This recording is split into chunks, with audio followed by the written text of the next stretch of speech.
Hello, I'm Miriam Shiell, and welcome to the latest iteration of the Art Toronto online fair. I plan to do a series of small mini exhibitions which I'm calling showcases.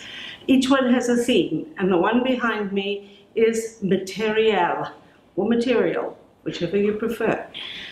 Essentially, artists have a practice. Well, collectors and dealers have a practice too. And behind me is definitely the examples of the Miriam Shiell practice over the last 15 to 20 years. It explores many things, and today they're all very au courant, but I didn't know that when I started doing this.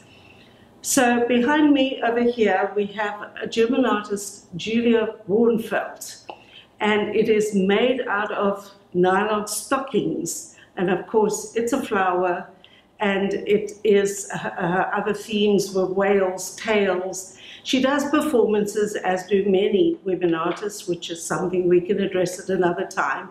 And more lately, sort of dance-related pieces. So they are made to move, but they're very evocative, very lyrical, and of course, very feminine, which is a word we're allowed to use today, I think.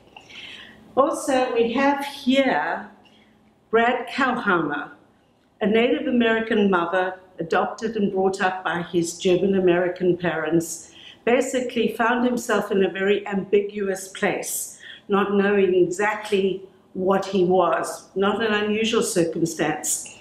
Essentially, he made it his business to go throughout the country and to engage with all the tribal cultures across the country, but not necessarily identified with any particular one.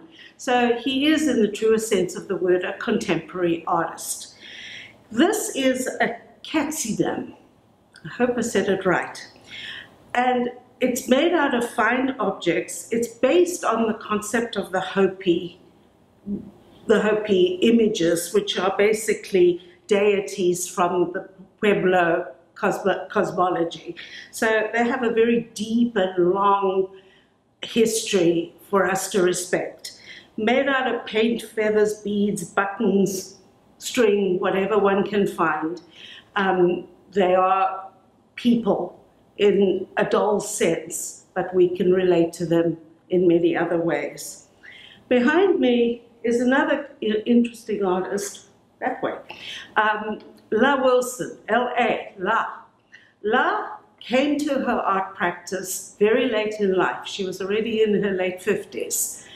And she obviously was a little bit of a hoarder. And she accumulated and discovered and collected all kinds of things that interested her. And she started to put them into these artworks. So whether it was beads or whether it was rulers or whether it was plastic forks, it didn't matter. She created these artworks, which she showed with John Davis in Hudson, New York, where I first was introduced to them by my dear friend Mac Chambers, and I fell in love with the work. Of course, she owes a tradition, perhaps, to Joseph Cornell, the great American artist, and I think that they have a kinship. Her work is extensively found in the Akron Museum today, where she is from. And lastly, but certainly not leastly, I revisit the continent of my birth, Africa. So this is Gerard Quinyam, who is Ugandan living in Nigeria, and a very close friend and associate of El Adetsui. I bought this piece out of an exhibition at the October Gallery in London, who are also El's dealers as well. And the piece is, again, found objects in the very truest sense of the word. So the base of it is the petrified wood from Lake Victoria, where he lives. And the dolls have a very interesting and rather strange story. American patrons sent things to Africa, toys to Africa for the children to play with. And they were little white dolls. And these little white dolls, of course, got rather dirty. And they ended up being little black dolls. And the bus and the VW is, of course, one of the taxi cabs of Africa, and the people piling into it, up to the roof, is something you will find from north to south in Africa. So it's very much representative of the contemporary culture, but it again has deep roots in the area and in the people.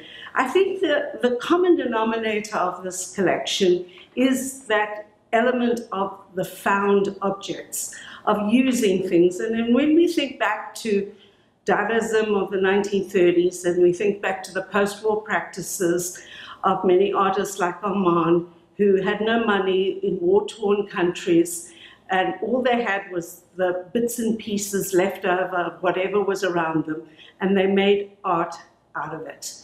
I think that's a huge achievement. Thank you.